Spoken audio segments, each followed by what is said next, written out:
Hey gamers, it's K-Wing here. Now you're reviewing with power.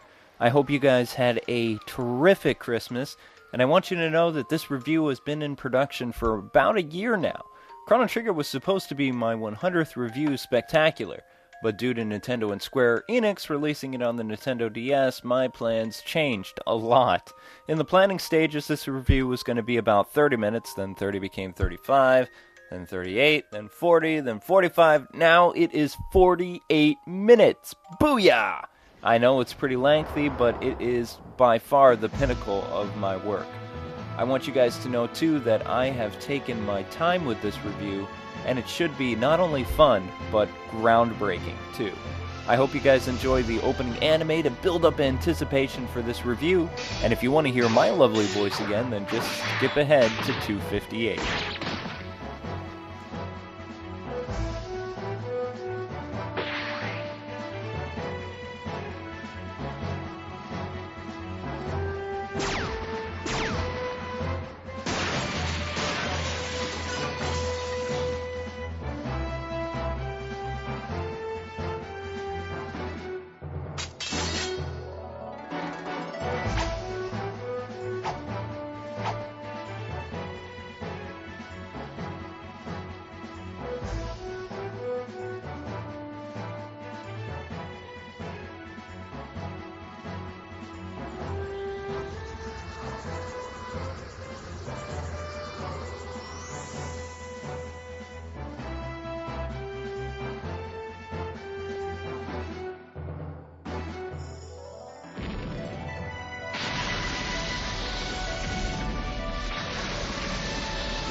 Hey, welcome back. I know you guys are just as eager to get this review started as I am, but first let me just say that this is not review number 91. This was supposed to be a Christmas special of sorts, but that kind of got thrown out the window and now I'm kind of confused. Anyway, you can watch the full review by clicking the links underneath the subscription tab, which would make me very, very happy, or you can watch the review in numerous parts here on YouTube. So yeah, that's basically all I have to say. Let's get the review for Chrono Trigger for the Super Nintendo, the PlayStation, and now the Nintendo DS started now. Just so everybody knows, I added a fun narration to the story since it's very long and anime inspired. Now the opening to the game is set in a peaceful kingdom of Guardia. It's a beautiful day. Today is a very special day too. This is the day the kingdom celebrates their 1000th birthday. Many children can't stand the anticipation for the fair. They've waited all year, and today is the day of immense fun. As with most boys Chrono's age, his head is filled with visions of heroism and adventure. But in an age of peace and prosperity, what could a young man like him honestly achieve? "Come on, sleepyhead, get up," his mother spoke in a soft, firm tone. "Ah, Lean's bell makes such beautiful music." The young man begins to stir due to sunlight. "You were so excited about the Millennial Fair that you didn't sleep well, did you?" "I want you to behave yourself today," the woman said. "Let's get moving now," the mother said lovingly. Chrono yawns powerfully and then does some calisthenics and says good morning to his faithful cat.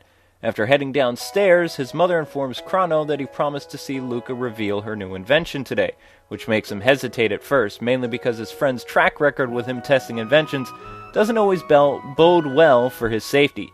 Chrono's much like Link that he doesn't really talk. "Yay, the fair! Chrono seems very happy today." "Uh-oh, that girl said what you fear the most, Luca's invention blowing up." Chrono explores the fair, killing time until he is hospitalized. Again. Chrono's whole world, however, is about to be changed forever. While on his way to see Luca's latest invention, Chrono collides with a beautiful girl he's never seen before, and Lean's bell begins to ring. Chrono lies still to attract the beautiful girl to him. After she dusts herself off, she walks over to see if he's okay. Eventually, the girl asks Chrono if he will escort her around the fair, but considering that he didn't even brush his teeth or take a bath today, he's amazed that the girl wants to be around him. Ah, true love. The two explore the fair together, earning silver points by finding a robot and performing good deeds like bringing a missing cat back to a little girl. He's not trying to be sweet, he's trying to impress you. What seems like forever, Luca's invention is finally ready. Chrono gets that familiar feeling in his stomach at the thought of testing another invention. But since Maro's here, and being drunk on love, he bravely tests the invention. Miraculously, he's in one piece. No bruises, cuts, or injury whatsoever. It's a glorious day! Well, that is until Maro decided to try the machine too. The pendant around her neck begins to glow and causes a portal to appear out of nowhere. Then it sucks her in and poof, no more Maro. Lacking any common sense, the brave boy chases after her and arrives in an unfamiliar place. As the portal closes behind him, Chrono curses himself for his selfless bravery. Surrounded by angry-looking blue Smurfs, Chrono decides to ask them for directions. They decide to eat him instead. The boy fights back and somehow wins. As he explores this strange world, Chrono gets that familiar sensation of deja vu. His hunch proves right when a soldier tells him they are in a war with mages and the mystics. Chrono can't recall if the war took place 400 or 1,000 years ago.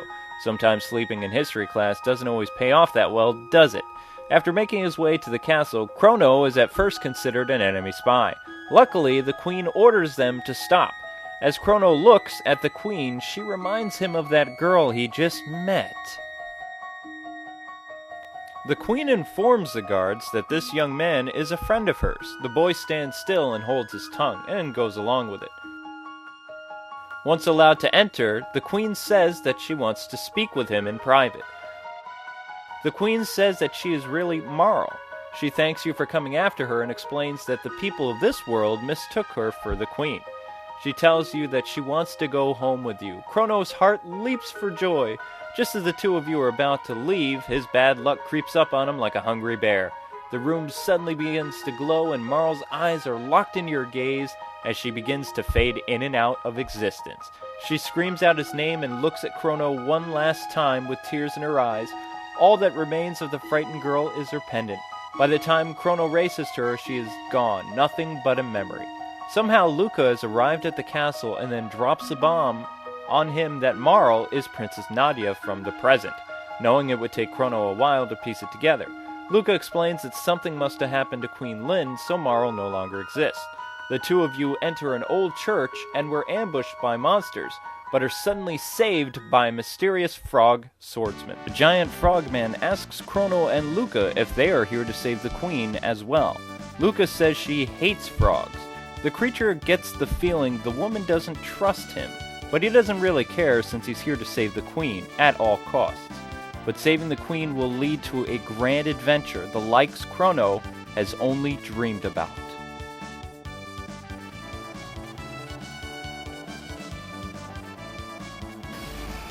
After making your way to the past, the player eventually finds Queen Lynn. She was abducted by the Chancellor of Guardia, whom is actually a hideous monster in disguise. His plan was simple: kill the queen, lower the morale of the kingdom so the mystics would win the war. After defeating Yakra, you escort the queen back to her castle. Frog will then take his absence from the group and blame himself for the queen's kidnapping. Back in the queen's chambers, Maro is restored to existence. After reforming your group, the princess wishes to go back to her own time. Luca has invented a gate key to transport them home and control the portals. Although no hero is welcome for Chrono, he is accused of stealing the Princess of Guardia and is arrested. Chrono escapes and the princess with him. The three friends are trapped by the castle guards and jump into a portal in the forest. The party arrives in a place far from their peaceful home. The portal then spits them out. After dusting themselves off and making chit-chat, Luca eventually mentions that the technology is much more advanced than anything she's ever seen before. The three decide to explore this strange new world. After exploring the desolate world, they help a starving group of people and discover that this is actually the future. Chrono and company search for another gate, and Luca, being the computer whiz that she is able to pinpoint the location of the next gateway. However, Maro, being the carefree blonde that she is, presses a shiny button and their lives are forever changed.